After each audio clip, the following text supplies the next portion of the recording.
Passport ശൂന്യമായ പാസ്പോർട്ടാണ്. ശൂന്യമായ passport എന്നുള്ളത് നോവലിലെ ഏറ്റവും പ്രധാനപ്പെട്ട ഒരു എന്താ പറയുക ബിംബമോ പ്രതീകമോ ഒക്കെയായി മാറുകയാണ്. ശൂന്യത എന്നത് പണമാണ് പാസ്പോർട്ട് എന്ന് പറയുന്നത്. അപ്പോ പണം എന്നത് ഏറ്റവും വലിയ പാസ്പോർട്ടായി തീരുകയും മറ്റെല്ലാ രേഖകളും അത് വ്യാജമോ അല്ലെങ്കിൽ അത് ഒരു പ്രതീതി യാഥാർത്ഥ്യമായി നിന്നാലും അയാൾക്ക് മുന്നോട്ട് പോകാൻ കഴിയുന്ന സാഹചര്യത്തെക്കുറിച്ച് പറയുന്നു. അപ്പോ ഇതില് ഏറ്റവും രണ്ട് ഘട്ടമായിട്ടാണ് എനിക്ക് ഈ നോവലിന്റെ വായന അനുഭവപ്പെടുന്നത്. അതിൽ തുടർച്ചയായുള്ള ഗൂഢലിപിയുടെ അതിൽ സന്താനത്തിന്റെ മകൾ ഭാഷയുടെ ഈ ഗൂഢലിപിയുടെ ആഘാതം താങ്ങാൻ കഴിയാതെ തന്നെ മരിച്ചു പോകുന്ന വൈക, അങ്ങനെ തന്നെ പറയേണ്ടി വരും. അപ്പൊ ഭാഷയുടെ അത് പേറുന്ന രഹസ്യത്തിന്റെ അത് ഉണ്ടാക്കുന്ന വലിയ ആഘാതം എന്ന് പറയുന്നത് ചില അവിശ്വസനീയമായ അനുഭവമായി ആ വായന മാറുമ്പോഴാണ്, അല്ലെങ്കിൽ ഒരു കണ്ടെത്തലായി അത് മാറുമ്പോഴാണ്. കാരണം സന്താനത്തെ പോലെ ഇത്രയധികം ഇത്തരം ഗൂഢഭാഷയിൽ അദ്ദേഹം തന്നെ തന്റെ പട്ടാളത്തിൽ ജോലി ഉപേക്ഷിച്ചു വന്ന് നിമഗ്നമാകുന്ന സൈന്ധവ നാഗരികതയുടെ ഗൂഢലിപികൾ നമ്മൾ പറയുന്ന പോലെ അനാവൃതമാക്കാൻ അല്ലെങ്കിൽ അതിനെ പതുക്കെ ഡീകോഡ് ചെയ്തെടുക്കാനോ ശ്രമിക്കുന്ന ഒരാൾ, അദ്ദേഹത്തിന്റെ മകളും അതേ പാതയിൽ വരുന്നുണ്ട്. കാരണം അവരൊരു പേപ്പർ അവതരിപ്പിക്കുന്നതിനെ കുറിച്ച് നോവൽ വളരെ കൃത്യമായി സൂചിപ്പിക്കുന്നു. സൈന്ധവ നാഗരികതയുടെ ചിഹ്നശാസ്ത്രമോ മറ്റുള്ള പേര്. അപ്പൊ അത് അവരുടെ ഒരു ജീവിതം തന്നെ ഗൂഢ ലിപികളെ സംബന്ധിച്ചുള്ള അന്വേഷണമായി തീരും. ലോകത്ത് മുഴുവൻ ഇത് ഉപയോഗിക്കപ്പെടുന്നതിനെ കുറിച്ചുള്ള വലിയ ചർച്ചകൾ നടക്കുന്നു. അതിപ്പോ ഹീറോഗ്ലിഫിക്സ് ആയാലും ഗ്രീക്ക് ആയാലും ഈജിപ്ഷ്യൻ കോപ്റ്റിക് ഭാഷയായാലും ഡൊമോട്ടിക്കായിട്ട് രൂപപ്പെടുന്ന സംഭാഷണ ഭാഷയും രൂപപ്പെടുത്തിയെടുത്ത പഴയ ചിത്ര രൂപങ്ങളും ചേർത്തുണ്ടാക്കുന്ന പലതരം ഭാഷകളായാലും അങ്ങനെ ഈ ഗൂഢഭാഷയുടെ ഒരു വലിയ പഠനം തന്നെ ഇതിൽ നടക്കും. അതിന്റെ ഭാഗമായി തന്നെ സംഘകാലത്തെ ചേര ലിഖിതങ്ങൾ എന്ന പേപ്പർ ഡോക്ടർ സന്താനം തന്നെ തയ്യാറാക്കുന്നു. അപ്പൊ ഇതെല്ലാം നോവലിൽ വെറുതെ സംഭവിക്കുന്നതല്ല. നമ്മൾ ഈ നോവലിലൂടെ കടന്നു പോകുമ്പോൾ നമ്മൾ തന്നെ ഒരു നിഗൂഢ ലോകത്തേക്ക് പതിച്ചു കഴിഞ്ഞതായി അനുഭവപ്പെടും. അതാണ് ആഖ്യാനത്തിന്റെ ഒരു ശക്തിയായി മാറുന്നത്. അതാണ് ഞാൻ പറയാൻ വന്ന ആഖ്യാനത്തിന്റെ ഒരു വശം. പക്ഷേ രണ്ടാമതൊരു ഭാഗം, അല്ലെങ്കിൽ ഇപ്പൊ ഡോക്ടർ സർക്കാരിനെ പോലെ തപസ് സർക്കാരിനെ പോലെ ഉള്ള ആളുകൾ വരികയും അദ്ദേഹത്തിൻ്റെതായ ചില അനുഭവങ്ങളും അവതരണങ്ങളും ഉണ്ട്. പ്രത്യേകിച്ചും അദ്ദേഹം ഒരു ഡോക്ടറാണെങ്കിലും തന്റെ ചികിത്സയെ എത്ര വലിയ കാര്യമായി അദ്ദേഹം കാണുന്നുണ്ടെന്ന് പറയുന്നത്, അല്ലെങ്കിൽ അദ്ദേഹം എത്രമാത്രം കാര്യമായി കാണുന്നു എന്നത് നമുക്ക് അദ്ദേഹത്തിന്റെ ഫിലോസഫിയുമായി ബന്ധപ്പെട്ട് കാണേണ്ടി വരും. കാരണം അദ്ദേഹം പറയുന്നത് കാലം എന്ന ക്യാൻവാസിൽ ആളുകൾ വന്നുപോയിക്കൊണ്ടിരിക്കുന്നു, അതിൽ ചിലർക്കുണ്ടാകുന്ന ചില അവസ്ഥാന്തരങ്ങളെ നമ്മൾ രോഗമെന്ന് വിളിക്കുന്നു എന്നേ. അപ്പൊ ഈ ഡോക്ടറുടെ വിഷൻ വളരെ വളരെ വലുതാണ്. ഇതെല്ലാം വളരെ സൂക്ഷ്മമായ ചില സൂചനകളോ ഒക്കെ ആയിട്ട് കാണേണ്ടി വരും. കാരണം സ്റ്റെതസ്കോപ്പ് വെച്ച് ഒരാൾ ഈ ഇതിൽ നിന്നും ലഭിക്കുന്ന ശബ്ദം മരണത്തോടടുക്കുന്ന ആളുകളുടെ ശബ്ദമായി അദ്ദേഹം തിരിച്ചറിയുന്നത് ഓംകാരമാണ്. ഈ നോവൽ ഒടുവിൽ തന്റെ തന്നെയും ഓംകാരം പുള്ളി കേൾക്കുന്നു എന്നതാണ് ഈ നോവലിന്റെ ഒരു വശം. പക്ഷെ അദ്ദേഹവും എപ്പോഴും ബറോയും തമ്മിലുള്ള വളരെ ഗംഭീരമായ ചീട്ടുകളിയായാലും അതല്ലെങ്കിൽ അവർ തമ്മിലുള്ള വിനിമയമായാലും അവർക്കിടയിൽ പക്ഷേ എല്ലാ സമയത്തും നിലനിൽക്കുന്ന ഒരു നിഗൂഢ ഭാഷ ഉണ്ട് എന്നത് ക്രമേണ നമ്മൾ മനസ്സിലാക്കും. അപ്പൊ ഗോപാൽ ബറുവ തന്നെയും വളരെ മിസ്റ്റീരിയസ് ആയ ഒരാളായി നിലകൊള്ളും. തപോവയ്ക്ക് തന്റെ അച്ഛൻ ആരാണെന്ന് കൃത്യമായി അറിയുന്നതേ. പക്ഷെ ഒരുപക്ഷെ നോവലിൽ തപോവയി അത് അറിയുന്നേ. ആഖ്യാനത്തിൽ തപോവയുടെ അച്ഛൻ ഗോപാൽ ബറുവ അല്ലെന്ന് വെളിപ്പെടുന്ന ഘട്ടം പോലും ഒരുതരം ഗൂഢലിഖിതത്തിന്റെ സ്വഭാവത്തിലേക്കാണ്. പക്ഷെ അവിടെ ഒരു കാര്യം ഞാൻ അദ്ദേഹത്തോട് നേരിൽ പറയുകയും ചെയ്യും. ആ ഘട്ടത്തിലുള്ള ഗോപാൽ ബറുവയുടെ രഹസ്യ ഡയറി ഒരിക്കലും ആരും വായിക്കരുതെന്ന് അദ്ദേഹം ആഗ്രഹിക്കുന്ന ഡയറി പക്ഷേ വായിക്കപ്പെടുന്നുണ്ട്, ആഖ്യാതാവ് വായിക്കുന്നുണ്ട്. അവിടെയാണ് ആ കാര്യത്തിലുള്ള ഒരു പ്രധാന ചോദ്യം. ഇത് തന്റെ പ്രധാന പ്രശ്നങ്ങൾ പൂർണ്ണമായി പരിഹരിക്കപ്പെടണമെങ്കിൽ ആ ഡയറി വായിക്കണമെന്ന് പിന്നീട് തപോമയ്ക്ക് ഇതൊക്കെ തോന്നുമ്പോഴും 3 സാധ്യതകൾ ബാക്കി വെച്ചുകൊണ്ട് മറുപടി പറയാതെ ഇരിക്കുന്ന ആഖ്യാതാവിനെയാണ് നമ്മൾ കാണുന്നത്. കാരണം എന്തു പറഞ്ഞാലും നുണയാകും, പക്ഷെ താൻ വായിച്ചിരിക്കും, ഒരിക്കലും ചെയ്യാൻ പാടില്ലാത്തതാണ് എന്ന അർത്ഥത്തിൽ. അങ്ങനെയുള്ള ഫോർബിഡൻ, അല്ലെങ്കിൽ നാം പറയുന്നത് പോലെ ചെയ്യാൻ പാടില്ലാത്തതോ സംഭവിക്കാൻ പാടില്ലാത്തതോ ആയ ചില ദുഃഖങ്ങളുടെയും സങ്കടങ്ങളുടെയും ഭാരം കയറി നടക്കുന്ന കഥാപാത്രങ്ങൾ കൊണ്ട് മുഖരിതമാണ് തപോമയുടെ അച്ഛൻ. അവിടെയാണ് ഇതിന്റെ അവസാന ഘട്ടത്തിൽ അഫ്ഗാൻ അഭയാർത്ഥിയായ തായ് പറയുന്നതായിട്ട് നോവലിസ്റ്റ് തന്നെ എഴുതുന്ന ഒരു കാര്യമുണ്ട്. എല്ലാ മനുഷ്യരും ഒരർത്ഥത്തിൽ അഭയാർത്ഥികളാണ് എന്നത്. അദ്ദേഹം ഒരു കവി കൂടിയാണ്. ആ അഫ്ഗാൻ അഭയാർത്ഥി യഥാർത്ഥത്തിലുള്ള ആൾ തന്നെയാണ് തായ്. തായ് പറയുന്നത് ഈ നമ്മുടെ സ്നേഹത്തിന് വേണ്ടിയുള്ള അന്വേഷണം കൂടിയാണ് മനുഷ്യന്റെ ജീവിതമെന്നും ആ അർത്ഥത്തിൽ സ്നേഹാന്വേഷണത്തിൽ, സ്നേഹരാഹിത്യത്തിൽ മനുഷ്യൻ എല്ലാ മനുഷ്യരും അഭയാർത്ഥിയായിരുന്നു എന്നും പറയുന്നത്. അത് ടെറിട്ടോറിയലായ ഒരു റെഫ്യൂജി എൻറ്റിറ്റി അല്ല. അവിടെയാണ് ഒരുപക്ഷെ ഇന്ത്യയുടെ അസുരവിത്തിൽ നിനക്ക് എന്തുകൊണ്ട് ഈ ഗതി വന്നു എന്ന് ഗോവിന്ദൻകുട്ടിയോട് ചോദിക്കുന്ന ഒരു സാഹചര്യമുണ്ട്. അല്ലെങ്കിൽ തന്റെ മേൽവിലാസം ഇല്ലാതായി പോയ ഒരു ആളുടെ അതിതീവ്രമായ സംഘർഷം കൂടിയാണ് അസുരവിത്ത് എന്ന് നമുക്കറിയാം. അതുപോലെ അത് വീട്ടിനകത്തും അഭയാർത്ഥിത്വം വരാം. അപ്പൊ അത് ഒരു വലിയ വിഷയമുണ്ട് അതിനകത്ത്. ആഭ്യന്തരമായ അഭയാർത്ഥി അവസ്ഥ, അല്ലെങ്കിൽ അന്താരാഷ്ട്ര ആഭ്യന്തര മറ്റേത് പറഞ്ഞ പോലെ ഒരു അന്താരാഷ്ട്ര അവസ്ഥ എന്നതൊക്കെ രാഷ്ട്രീയമായ അവസ്ഥകൾ.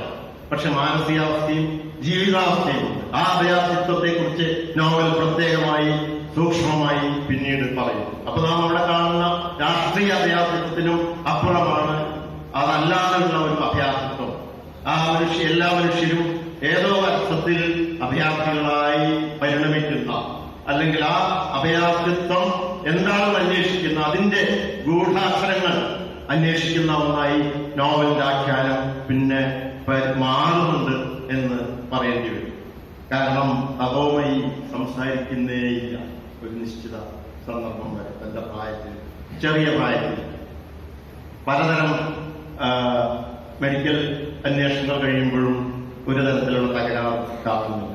പിന്നീടാണ് ഒരു കൗൺസിലിങ്ങിലൂടെ അത് തിരിച്ചറിയപ്പെടും. തപോമയി സംസാരിക്കാത്തത് സങ്കടം കൊണ്ടാണ് എന്നതാണ്. അപ്പൊ ഈ തന്റെ വിനിമയത്തിൽ തന്നെ തടഞ്ഞു നിർത്തുന്ന സങ്കടം എന്നത്, അല്ലെങ്കിൽ ഗൂഢഭാഷയിലേക്ക് മടങ്ങേണ്ടി വരുന്ന, ഉൾവലിയേണ്ടി വരുന്ന ഒരു മനുഷ്യൻ. ഗോപാൽ വർമ്മ ഗൂഢഭാഷ പഠിച്ച് അതിലേക്ക് കൂടുതൽ പിന്നോട്ട് പോകുന്നത് തന്റെ മുഴുവൻ ജീവിത അനുഭവങ്ങളും കാര്യങ്ങളും പറയാൻ കഴിയാത്ത ദുഃഖവും സങ്കടവും പ്രായശ്ചിത്തവും കൊണ്ടാണ് എന്ന സാഹചര്യം വരുന്നത്. അങ്ങനെ 2 തരത്തിലും ഈ നോവൽ അഭയാർത്ഥിത്വത്തെ പ്രശ്നവൽക്കരിക്കുന്നു, ഭാഷയെ പ്രശ്നവൽക്കരിക്കുന്നു, ഗൂഢലിഖിതത്തിന്റെ സാധ്യതകളെ പ്രശ്നവൽക്കരിക്കുന്നു. ഇതെല്ലാം എന്തിനു വേണ്ടി, എങ്ങനെയൊക്കെ ഉപയോഗിക്കപ്പെടുന്നു എന്ന ഒരു വലിയ അന്വേഷണമായിട്ട് നോവൽ മാറുന്നു.